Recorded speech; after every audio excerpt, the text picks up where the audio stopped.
Hello guys, welcome to my channel. ये मेरे channel की पहली वीडियो होगी। आज हम क्लास सिक्स की जियोग्राफी का first chapter the earth and our solar system पढ़ेंगे। इसके अंदर सबसे पहला टॉपिक है सेलेस्टियल बॉडी। सेलेस्टियल बॉडीज़ वो होती है जैसे कि कोई भी सन हो गया, मून हो गया, या कोई भी ऑब्जेक्ट जो शाइन कर रहे हैं नाइट स्काई के अंदर, उसको सेलेस्टियल बॉडी बोलते हैं। अब सेलेस्टियल बॉडी के टाइप्स होते हैं, दो तरीके के होते हैं। एक होता है स्टार और एक होता है प्लैनेट। स्टार्स होते हैं जो जिनके पास अपनी हीट होती है और लाइट होती है, जैसे सन। और प्लैनेट्स होते हैं जिनके पास अपनी हीट और लाइट नहीं होती, और वो किसी भी स्टार से लाइट ले रहे होते हैं, जैसे अर्थ लेता है सन से। नेक्स्ट टॉपिक है हमारा कॉन्स्टेलेशंस। इसके अंदर various patterns are formed by different groups of stars. मतलब खूब सारे स्टार्स मिलके ना पैटर्न्स बनाते हैं हमारे स्काई के अंदर, जो हम रात को देख पाते हैं, जैसे सप्तऋषि। उसके अलावा हमारा आता है पोल स्टार। इसको हम नॉर्थ स्टार भी बोलते हैं, क्योंकि ये नॉर्थ डायरेक्शन को इंडिकेट करता है। मतलब इससे हम जान सकते हैं कि नॉर्थ डायरेक्शन किस तरफ है। अब हमारा आता है नेक्स्ट टॉपिक सोलर सिस्टम। अब सोलर सिस्टम के अंदर हमारा होता है सन और 8 प्लैनेट्स, सैटेलाइट्स, एस्ट्रॉयड्स एंड मीटरॉइड्स।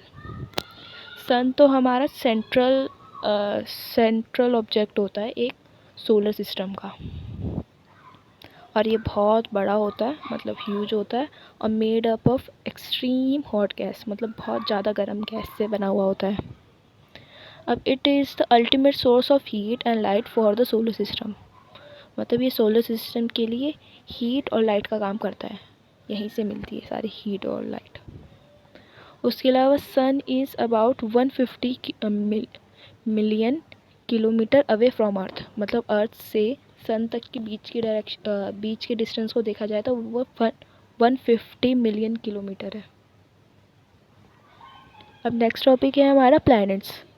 हमारे सोलर सिस्टम के अंदर 8 प्लैनेट्स हैं, और all the 8 planets move around the सन।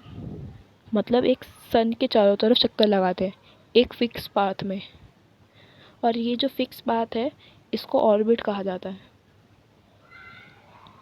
उसके अलावा नियरेस्ट प्लैनेट सन के हैं मरकरी, एंड अर्थ का ट्विंस प्लैनेट वीनस को कहा जाता है, क्योंकि वीनस की शेप एंड साइज सिमिलर है अर्थ जैसी, मतलब अर्थ जैसी है बिल्कुल। अब नेक्स्ट टॉपिक है हमारा अर्थ। अर्थ सोलर सिस्टम के अंदर 3rd नंबर पे आता है। ये साइज़ के हिसाब से 5th लार्जेस्ट प्लैनेट है, और शेप इसकी जियोइड में गिनी जाती है, क्योंकि ये पोल्स की तरफ से थोड़ा सा फ्लैट है, नॉर्थ पोल और साउथ पोल की तरफ से। उसके बाद हमारा नेक्स्ट टॉपिक है earth is a unique planet. Unique planet इसको क्यों कहा गया है? क्योंकि इस पे लाइफ है, यहाँ पे लोग रह सकते हैं, बाकी सारे प्लैनेट पे लोग नहीं रह सकते। अब यहाँ पे लोग क्यों रह सकते हैं? क्योंकि जो यहाँ का वेदर है ना ही ज़्यादा गर्म है और ना ही ज़्यादा ठंडा है, और जहाँ यहाँ पे जो एयर मिलती है वो सपोर्ट कर पा रही है लाइफ को, जैसे ऑक्सीजन। उसके अलावा हमारे अर्थ प्लैनेट के ऊपर 2/3 सरफेस कवर्ड है वाटर से, इसलिए जब हम इसको स्पेस से देखते हैं तो ये एकदम ब्लू दिखाई देता है। इसके अलावा अर्थ की एक नेचुरल सैटेलाइट भी है जो मून है, और मून से अर्थ तक का डिस्टेंस है 3,84,000 किलोमीटर अवे है। उसके अलावा सैटेलाइट्स होती है, it is a celestial body that move around the planet. मतलब प्लैनेट के चारों तरफ चक्कर लगाने वाली जो बॉडी होती है उसको सैटेलाइट कहा जाता है, और चक्कर वैसे ही लगाती है जैसे सन के प्लैनेट्स लगाते हैं। सैटेलाइट्स 2 तरीके की होती है, एक नेचुरल और एक ह्यूमन मेड। नेचुरल सैटेलाइट जैसे मून, और मैन मेड सैटेलाइट्स होती है जो साइंटिस्ट बनाकर भेजते हैं इंफॉर्मेशन या कम्युनिकेशन। ह्यूमन मेड सैटेलाइट्स वो सैटेलाइट्स होती है जो सैटेलाइट्स साइंटिस्ट बनाते हैं इंफॉर्मेशन कलेक्ट करने के लिए या कम्युनिकेशन करने के लिए। जैसे INSAT और IRS ये जगह है जहाँ से सैटेलाइट्स भेजी जाती है। INSAT का फुल फॉर्म है इंडियन नेशनल सैटेलाइट सिस्टम और IRS का है इंडियन रिमोट सेंसिंग।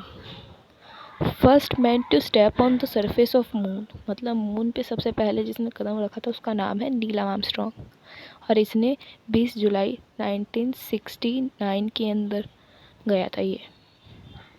अब इसके बाद हमारे दो टॉपिक्स और हैं, एक है एक्सट्रॉइड और एक है मीटरॉइड। एक्सट्रॉइड होते हैं दीज आर द मिलीमिनियस tiny body which move around the sun and found between the orbit of Mars and Jupiter।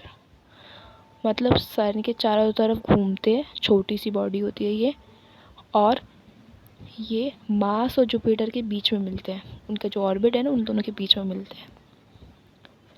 इसके बाद हमारा नेक्स्ट टॉपिक आता है मीटरॉइड्स। मीटरॉइड्स है स्मॉल पीस ऑफ रॉक, मतलब ये छोटे छोटे से पत्थर होते हैं which move around the sun, मतलब सन के चारों तरफ चक्कर लगाते हैं। और sometime they enter earth atmosphere then start burning due to friction, मतलब कई बार ये ना अर्थ के एटमॉस्फेयर के अंदर घुस जाते हैं और वहाँ पे जो फ्रिक्शन है ना उसके कारण बर्न होने लग जाते हैं, जलने लग जाते हैं, जिसके कारण हमें फ्लैश लाइट दिखती है, एकदम से वो चमकीली सी लाइट दिखती है रात के समय पर।